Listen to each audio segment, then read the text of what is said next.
Welcome to our special Shop Talk edition of the Omni Talk Spotlight series, the series that highlights the companies, the people, and the technologies that are shaping the future of retail. Or, Chris, said another way, the series that brings you tomorrow's companies today. Yes, we do. I am your host, Ann Mezzenga. And I'm Chris Walton. And we are the founders of Omni Talk. Now, today's podcast is brought to you with the partnership and support of our Shop Talk sponsor, Meta. Discovery Commerce matches products to people, not just any people, the people most likely to love your product. When you turn on Discovery Commerce, you turn discovery into demand. Is your business ready? Find out how at meta.com/discovery commerce. All right, Chris. Yes. Today we're talking returns. Yes, we are.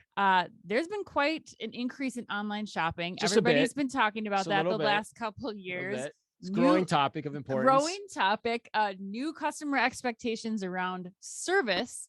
And this topic is very top of mind for retailers and brands. So we'd like to welcome Narvar founder and CEO Amit Sharma to the show today, who's going to break returns down for us. Amit, welcome to the show. Thank you. Thank you so much for having me today. Yeah, it's pretty exciting. We're at Shop Talk. We're pretty excited. How are you and the Narvar team thinking about Shop Talk? What are you looking forward to here? We're really looking forward to Shop Talk, as one of the biggest show in the industry and one of the big ones for this year. As pandemic has subsided, we all are looking forward to meeting in person and really learning from each other. So really looking forward to it. Yeah, it's the first time we're all getting together as an industry, really. I mean, NRF, it really didn't happen. And Shoptalk's saying they got the biggest numbers ever. So it's like a reunion. Yeah, it is. It's going to be like a big high school reunion, like 10 years later for all of us. All right, Amit, well, let's get started with this. I mean, it's a similar question we ask a lot of the companies we have on our show, but why don't you tell us about your background and how Narvar came to be and what's it all about? Prior to starting Narvar back in 2012, I've spent over a decade in the intersection of retail and operations. So I spent my initial time at Williams-Sonoma and Pottery Barn, looking at their supply chain, especially inbound manufacturing of their furnitures coming from east to manufacturing facility to their stores. And then after Williams-Sonoma, I spent almost 6 years at Walmart, looking at their transportation, their buy online, pick up in stores, and various aspects of shipping and logistics. And this was a time where consumers are spending more and more their wallet share online, and not only focus on shipping and delivery from the cost perspective, but more importantly from the consumer experience side of it. After that, I spent a few years at Walmart before starting Apple, before starting the company. And here we are 10 years later, looking at omni-channel aspect of retail. So that was pretty clairvoyant then. You said 2012 was when you founded the company. What was leading you to be like, okay, I want to focus on returns management and figure out how to help people with this? Were you're because you're pretty prescient to be able to notice that this was going to be a growing trend, what is now 10 years later, and something that retailers have to get a hold of? Couple of things, in general, retailers tend to focus on customer acquisition or demand generation, not as much the post-delivery aspect of it, returns. And general sentiment always has been in the industry that returns are hard, avoid returns, or, is close your eyes and let return go away. And that's not what it is. It is one of those things. Consumers wanted to adopt online. They want to get returns which are easy to understand and easy to follow. So there is that disconnect where retailers are not wanting to deal with returns and consumers are really expecting to have a seamless experience post delivery. And that's what Narvar has been trying to solve in the last few years. Yeah, you're right. That's an interesting way you put that. I've never heard that actually. Yeah, that customers want to return stuff. Right. It's a fundamental desire that they have. Right. And retailers don't ever want them to. And they're making their decisions about where they're going to shop based on how easy it is to return something if they don't like it. Yeah. And so you have this immediate disjointed relationship that's got to be ripe for opportunity. So tell us more then about what specifically does Narvar do to help that? But Chris, to double click on your point, it's interesting that every single retailer, if you go to their homepage, on front and center, they will say free shipping and free returns. Right. So they do promote that. Right. They Acquire do. customer. But to invest is under-invested and often forgotten aspect of customer journey. So I just want to call that point That's out. a great point. Mhm. That's a great point. It's been marketed. Come and shop with us. Right. We will give you free shipping and free returns. Return all you want until the cows come home, right? Yeah, exactly. Right. Absolutely. From the consumer perspective, when you and I are shopping online, both for shipping and for returns, we want to have, the most convenient experience, either for shipping or for returns, how, when, and why I would like to return my item. So that's what we saw, that there is a gap where consumer intent is to have the convenient experience on how, when, and why I want to return the item. Well, there's not enough that experience. That's number one. The second gap is that while we are encouraging customer to shop online at their convenience, but returns hasn't been self-service. Customers are forced to either call the call center to get the return label, or go to their, if you're omni-channel, go to the stores. Mhm. So there is that disconnect from the consumer expectation and the available option or solution. And that was the area that was big enough for Narvar to identify and build technical solutions and capability to meet consumer needs, as well as the gap that merchants have today in their space. I keep hammering this point home in this, Chris, but okay, one of the biggest trends that we saw throughout the pandemic was that that fulfillment options were moving up further in the purchase funnel. That how I'm going to pick something up, what convenient options you're offering me as a consumer. Can I do it curbside? Can I pick it up in delivery? Is now coming to the post-purchase side of things too, with returns. I think that's what I'm gathering from what you're saying, Amit, is just, how are retailers thinking about that other side of the purchase when I need to be able to do that as affordably as possible and as conveniently as possible from the customer's perspective. But, one thing that brings up, Amit, is how do retailers do this profitably? They are trying to offer those things to their consumers, but the biggest thing is, the cost that's involved, the margins that are, taken up when they're offering free shipping and free returns. How is Narvar thinking about this, and how have some of the solutions that you're offering kind of helped retailers, approach this? There are ways of doing it pragmatically. In one side, meeting the consumer needs, as well as doing it profitably and efficiently. And couple of case in points. If you look at company like Warby Parker, look at company like Stitch Fix, their whole business model is 100% of returns for Stitch Fix case. The business will not exist if they don't have returns coming back. And there are plenty of these companies, including Run the Runway and others, where they have figured out their model. Now, question is, how do we do profitably, as well as building a more personalized experience? And that's where we see what is happening in the market, that yes, there may be instances that you may want to charge for returns, but if you are a most loyal customer and a highest LTV customer, then you may want to give them a longer return window period, or you want to make returns free, or you want to give them value add services such as, hey, we'll schedule a pickup and come to your home and pick it up. So you have to design a program, which is in the past only restricted on the merchandise side of it, loyalty programs and points. You have to think about the customer experience end to end and make it a way that it is beneficial for consumer as well as for your P&L. So that's your specialty, right? Because you guys are a SaaS provider, right? That specializes in what you're talking about, designing the right customer returns experience with retailers, part and parcel. So talk about what goes into doing that. Yes, absolutely. So yeah, we are a SaaS tech company, and the way we think about product, and especially on the return space, is a 3 layers of the layered cake. First is the consumer experience, as we were just talking about. How do we give those choice or options for consumer to return their goods, how, when, and where they want it? So that's the consumer experience layer. Second is you build that intelligence layer, like what is more efficient from the SKU profitability side of it? How big is that item? Hey, is that a final sale item, or that item can be returned? Is it a drop ship or a marketplace item is their own inventory. There's an entire infrastructure of intelligence has to be built to support those use cases. And last but not least, you have to build the supply chain aspect of it or the logistics aspect of it. Do I want customer to come to my store?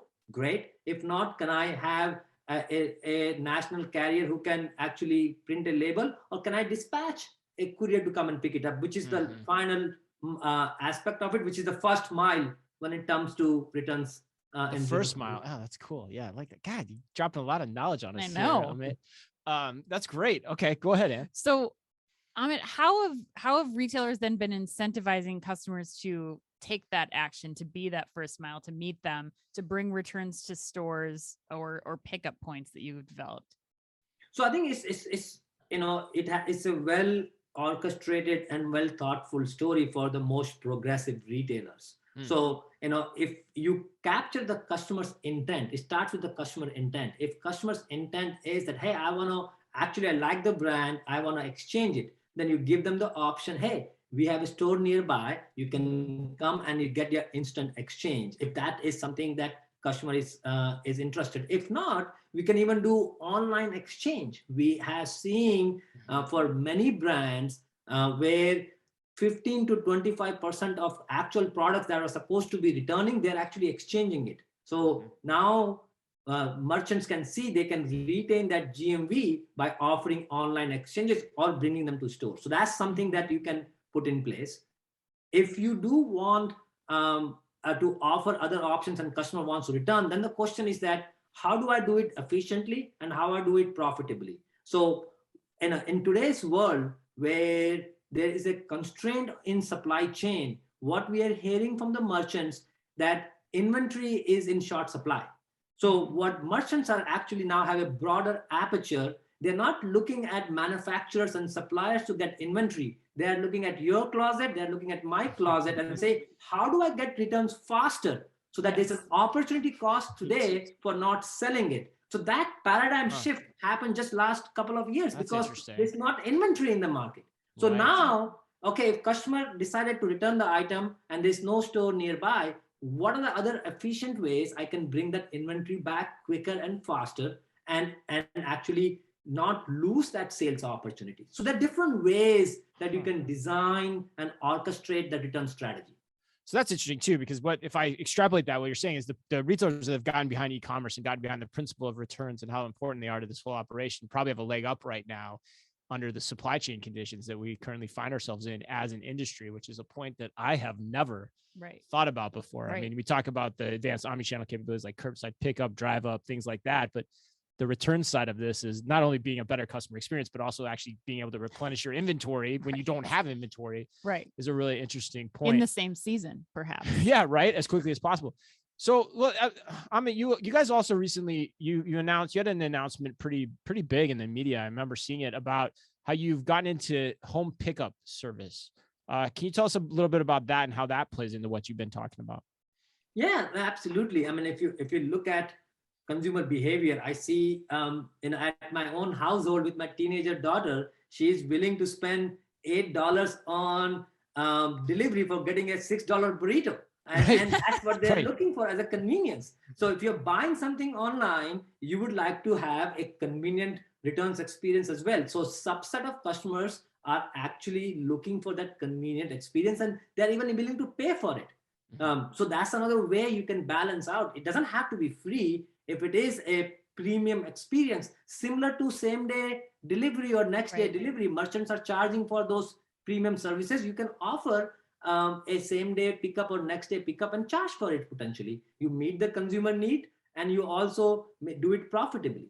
So, so what we have also learned, we launched that program November, so roughly 4 months, 5 months in the market now in 10 markets, that we have seen if you give that choice to the consumer, we are getting that inventory 25% faster.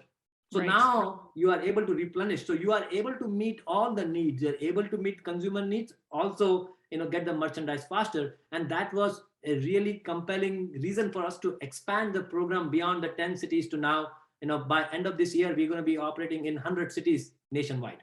So I don't want to let you off the hook on that question. So explain for the audience, like, how does that actually work? Yes. So if I'm the consumer or a retailer that's partaking in your services in that regard, like, how does that actually work?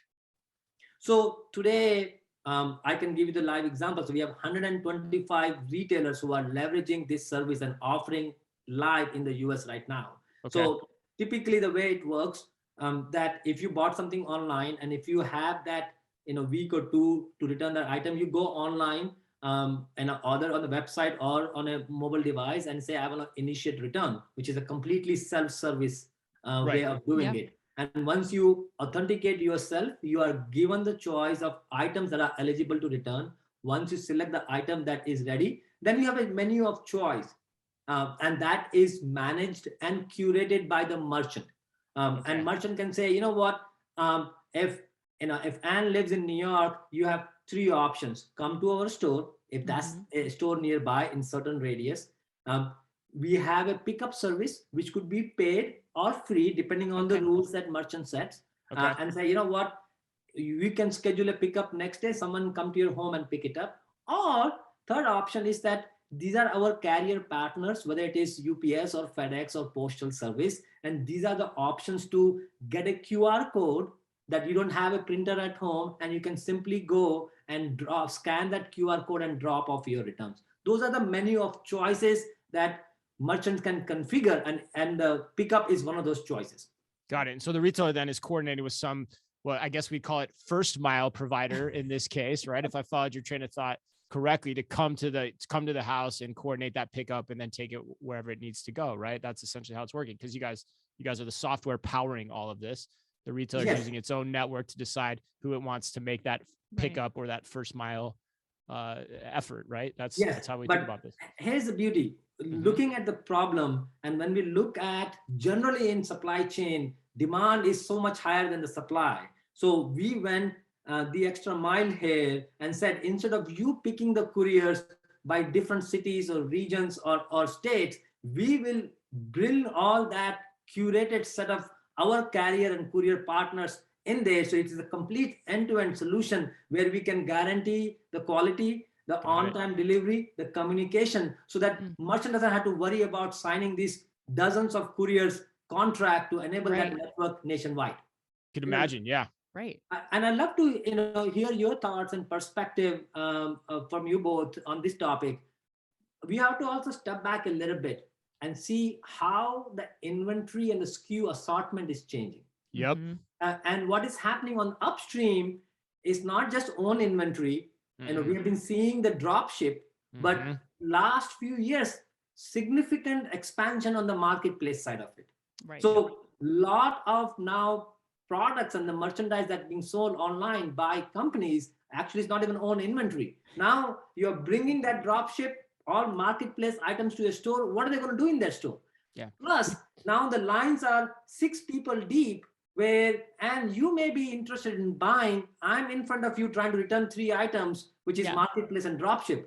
And store associate cannot manage that level of complexities that we are expecting them to do so. So what we are seeing a trend now, merchants are looking for a much more scalable and again, a self-service option of returns. Yeah, 100%. In fact, we talked about this on our podcast, I think it was 2 weeks ago. And I can see your experience from Williams-Sonoma and Walmart coming into the discussion here, Amit, for sure, because you're right. I mean, like the omni-channel breadth of what these retailers are carrying now is so large, whether it's marketplace or dropship, that when those things come back to the store, the store employees have nowhere to put many of those goods. My favorite story is when I was a store manager at Target. I think I've told you this beforehand. One time I had somebody come back with a mattress, at the time. And like, they're standing there. We couldn't even process it because it was an online item at the time, which I'm sure has been fixed. But like, where do you think we'll put that in the store? Like a big queen size mattress, like a big box spring mattress. Like, you just didn't have anywhere to do that. And so your point's exactly right. That's an exaggerated one too, I know, given the scope of what we're talking, but it's dead right in terms of, you can see absolutely there'd be a need for this because it's just an operational headache if the retailers don't figure it out. I want to just pick your brain in the last 2 minutes of this interview. Like, where's this going next? You talked about, because the points you brought up about home pickup, I think are really interesting. The points you brought up about and the need for additional places for people to return products outside of stores, because retailers have a disincentive to have it come back to the stores.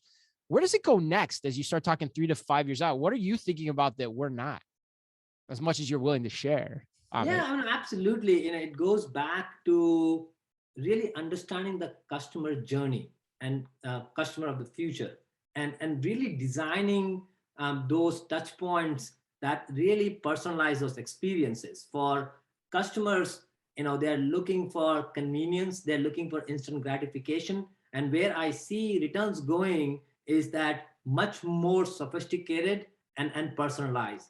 If I look at the current return state of the returns, it's fairly zirconian. And it goes like this. I have X number of days where potentially free, I can do something with returns.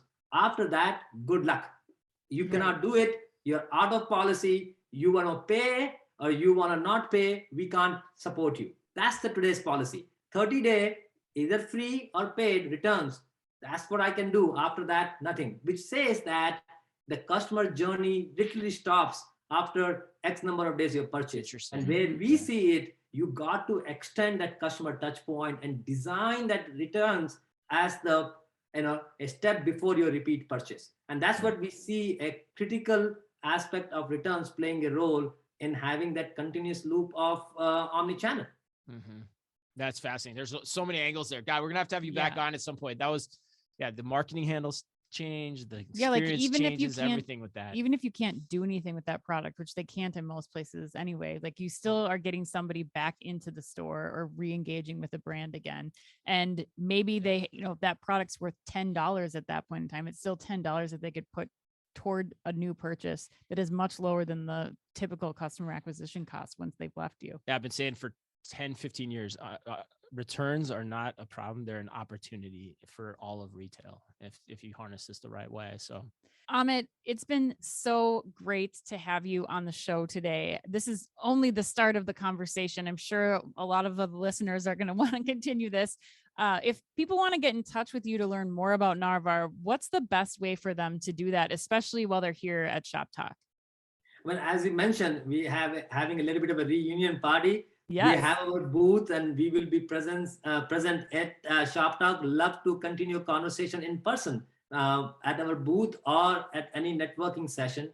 And outside of Shoptalk, through any social media, whether it is LinkedIn or on Twitter or on our company website, we'll encourage people to have that dialogue with us and compare notes. We had just a fascinating topic. We just started, but love to continue those conversations. Thank you so much. That was Amit Sharma, the CEO and founder of Narvar. We appreciate you sitting down with us today. On behalf of Amit, Chris, and myself, we hope everybody enjoys Shoptalk. And thanks again to our sponsor, Meta. And as always, be careful out there.